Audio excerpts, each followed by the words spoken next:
هەشتی ئازاری ساڵی 2014 فڕۆکەیەکی هێڵی ئاسمانی مالیزیا لە جۆری بیۆنگ 777 بە 239 سەرنشینەوە لە گەشتێکدا بەرەو بەیجینی پایتەختی چین بەڕێکەوت و لە ڕووداوێکی تەمومژاویدا دیار نەما. لەو کاتەوە تا ئێستا لێکۆڵینەوەکان لە ڕووداوەکە هیچ ئەنجامێکیان لێ نەکەوتوتەوە و ڕووداوەکەش بە ڕووداوێکی دەگمەن لە مێژووی فڕۆکەوانیدا دادەنرێت.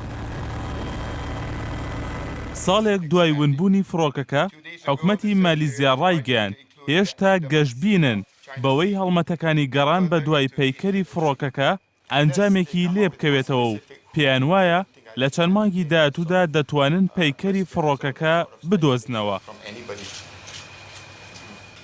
هێزی ئاسمانی و دەریایی 26 وڵاتی جیهان بەشداریان لە پرۆسەی گەڕان بە دوای فڕۆکەکەدا کردووە و گەڕانەکانیشیان زیاتر لە 100 ملیۆن دۆلار خەرجی هەبووە. وەک دەوترێت لە مێژوودا پرۆسەکە گەورەترین و پڕتێچووترین پرۆسەی گەڕانە بە دوای شتێکی ونبوودا. هەڵمەتەکانی گەڕان لە ڕووبەرێکدا بە پانتایی 60 کیلۆمەتر چوارگۆشەیە لە زەریای هێندیدا ئەنجام دراون و تۆنی ئەبۆتی سەرۆکوەزیرانی ئوستورالیاش کە وڵاتەکەی بەشداریەکی بەرچاوی لە هەڵمەتەکەدا کردووە لە ساڵیادی ڕووداوەکەدا ڕایگەیاند بەردەوام دەبن لە گەڕانەکان و لە داهاتوودا لە ڕووبەرێکی بەرفراوانتر بە دوای پەیکەری فڕۆکەکەدا دەگەڕێن. سەرنشینەکانی فڕۆکەکە هاوڵاتی 12 وڵاتی جیهان بوون کە 152 سەرنشینیان هاوڵاتی چینین و 50 سەرنشینیان هاوڵاتی وڵاتی مالیزیا بوون و ڕووداوەکەش پەیوەندیەکانی نێوان چین و مالیزیای ئاڵۆز کرد.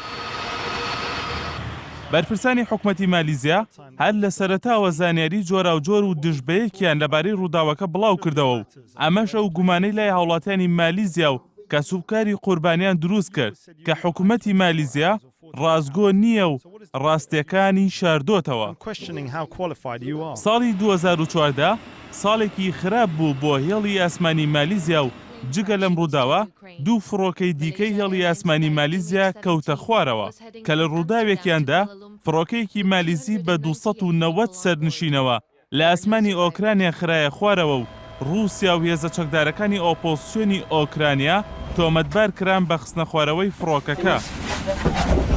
هەر لە ساڵی 2014دا فڕۆکەیەکی دیکەی مالیزیا بە 162 سەرنشینەوە لە دەریای چاوە لە نێوان ئیندۆنۆسیا و مالیزیا کەوتە خوارەوە. لە ساڵی 1920ەوە تا ئێستا کەمترین ڕووداوی فڕۆکەوانی لە ساڵی 2014دا تۆمار کراوە کە تەنها 111 ڕووداو لە سەراستی جیهاندا لەو ساڵەدا تۆمار کراون. بەپێی ئامارە گشتیەکانیش لەو ساڵەدا 1320 کەس بەهۆی ڕووداوی فڕۆکەوە گیانیان لەدەستداوە کە ئەمەش لە 10 ساڵی ڕابردوودا بە بەرزترین ڕێژەی مردووان دادەنرێت.